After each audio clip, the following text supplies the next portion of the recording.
Hello watch fans, Berthier Watches here, and this time for you we have a circa 1988 Tissot Rockwatch.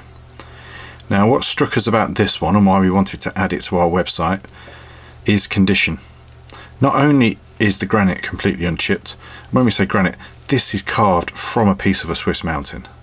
This is not, look, this is granite, that's why it's called Rockwatch. It's mounted to a steel backplate that holds the movement.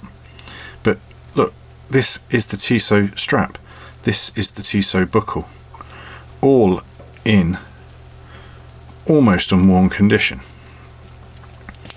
This is the 30mm version. They did an R151, I think it is, that was a bit bigger, but they all wear quite small these days.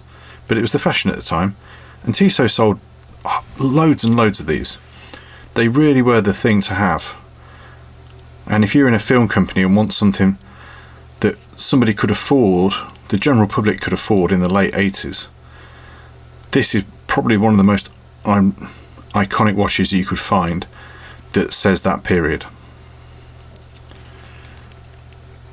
All in lovely working condition and available now at berthierwatches.com.